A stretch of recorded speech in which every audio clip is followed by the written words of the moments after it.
Coríntios 13, versículo 1. Ainda que eu fale as línguas dos homens e dos anjos. Paulo está falando que ainda que ele falasse a língua dos anjos, ou seja, ele não falava essa língua celestial que existe no caso dos anjos, porque os anjos se mostravam falando na língua compreensiva dos homens. Existe também um outro verso que é muito falado, lá no livro de Romanos,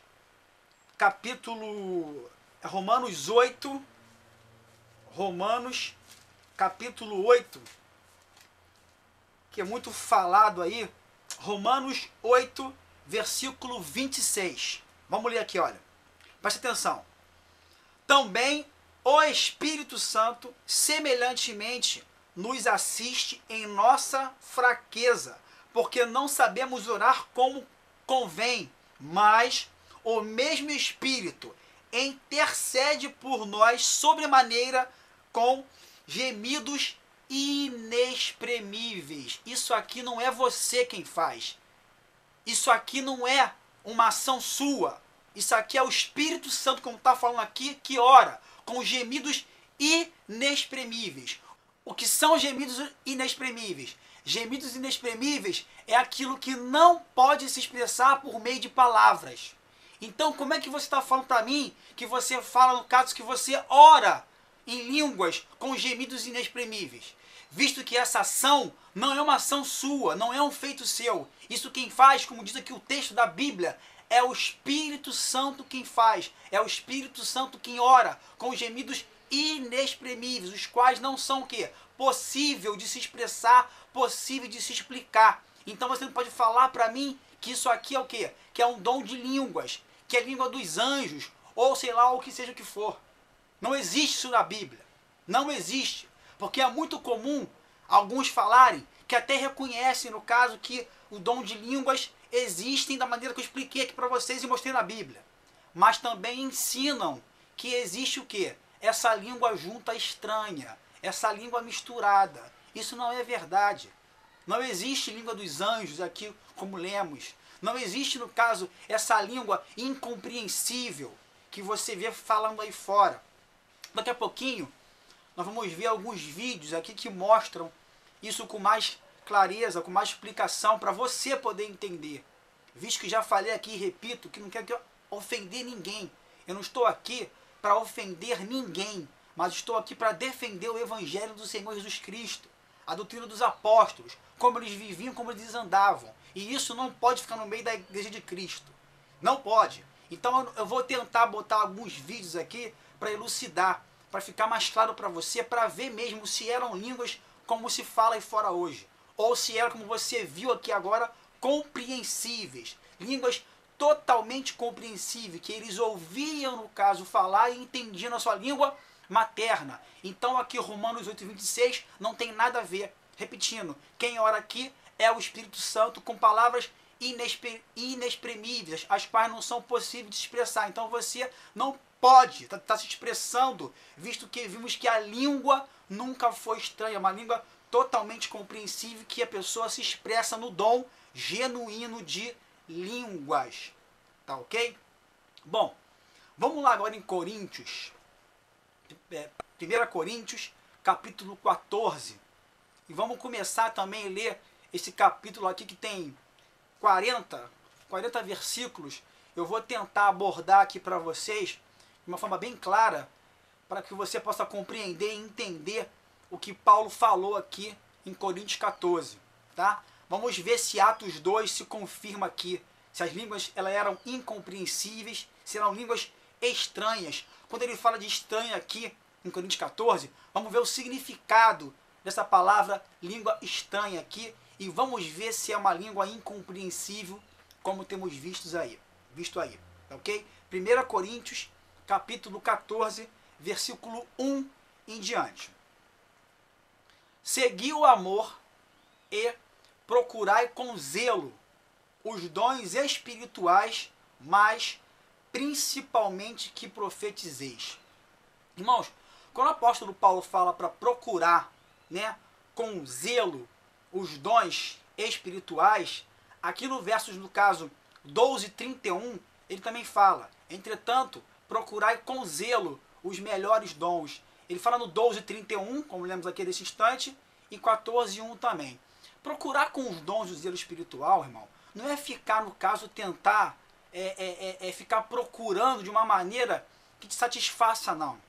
É você, à medida que você for andando, que você for praticando, que você for lendo a Bíblia, que você for exercendo esse evangelho são, a sã doutrina, você vai compreendendo, mediante o querer de Deus, aonde você se adapta mais. Ele vai mostrar para você. Procurar, no caso, com zelo os dons espirituais é isso. Não é você achar que você tem um dom. É você, na medida que você caminha nesse evangelho são, Deus vai te mostrando naturalmente, dentro dos 9 dons, o que é que você tem. Então não fique pensando, eu gosto do dom de profeta. Eu gosto do dom de línguas. Eu gosto do dom de cura. Como lemos aqui no caso antes, em Coríntios 12. Não é isso, irmãos. Deus, a Bíblia fala que ele dá como lhe apraz. O gosto de dar é dele. E você andando nesses dons, você andando na doutrina, você praticando a palavra de Deus que você vem lendo e entendendo, o Espírito Santo vai te revelando isso aí. Aí você vai se adaptando, você está procurando naturalmente, se adaptando ao melhor dom para a sua vida que ele vai mostrar para você. Não é que você queira isso, ele que bota em você como lhe apraz, como lemos aqui em Coríntios 12. Tá ok? Versos 2, 14:2. Pois quem fala em outra língua, ou seja, outro idioma, não fala a homens, senão a Deus, visto que ninguém o entende, e em espírito fala mistério. Irmão, isso aqui é o seguinte: quando Paulo fala que ele não fala homem, é porque está mal interpretado isso aqui. Eu vou tentar explicar para você. O dom de línguas é um sinal, uma evidenciação, tá, de um dom genuíno de você pregar, como estamos falando aqui, num outro idioma para um homem, sim, certo? Mas nesse caso aqui, quando ele fala que quem fala, no caso, em outra língua, não fala a homens, senão a Deus, é porque certamente está precisando de um intérprete. Isso, um intérprete. Como é que você vai falar, no caso, em chinês? Digamos que você é um chinês. Aí tu vai falar para um brasileiro. Tu vai falar, no caso, na língua chinesa, tu não vai falar um homem. Porque tu não está falando o quê?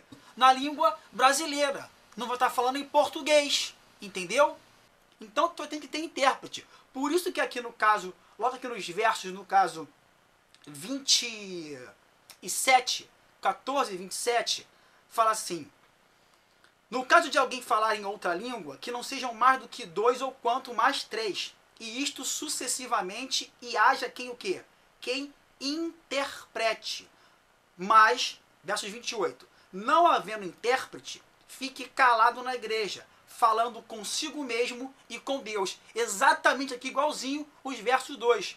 Pois, olha aqui, ó, quem fala em outra língua não fala a homens, senão quem? A Deus, visto que ninguém o entende. E em espírito fala quem? Fala mistérios. Por quê? Ele está falando no idioma dele. Ele é um chinês ou um alemão, certo? Então ele está falando no idioma dele, certo? Deus vai entender. Deus vai saber o que ele está falando. Agora, se ele for um chinês e falar com um brasileiro, ele não vai falar o quê? Aos homens. Então ninguém vai entender ele. Salvo se tiver o quê? Intérprete. E já já tu vai entender melhor isso aqui. Eu já li no caso aqui os versos 27 e 28, para que você entenda melhor um pouquinho isso aqui. Mas tu vai entender melhor já já. Vamos seguir o texto, olha. Versos 3. Mas o que profetiza, fala quem? Aos homens, edificando, exortando e consolando. Bom, é claro, se tu está falando no caso da maneira como eu estou falando com você aqui agora, profetizando, falando, pregando no mesmo idioma que você entenda, que eu sou português, eu sou brasileiro e falo em português, certo? Tu vai compreender o que eu estou falando para você. Então eu estou aqui agora sim, falando aos homens. Eu não estou mais falando numa outra língua da maneira que você não possa entender. Então, se eu falar aqui contigo aqui numa outra língua, você não irá entender. Somente quem? Somente Deus. É isso que o verso de cima aqui, versos 2, está querendo dizer. Entendeu? Então ele fala aqui no verso 3, repetindo, mas o que profetiza, o que prega, o que fala, fala aos homens, edificando, exortando e consolando. Versos 4. O que fala em outra língua, a si mesmo se o quê? Se edifica, mas o que profetiza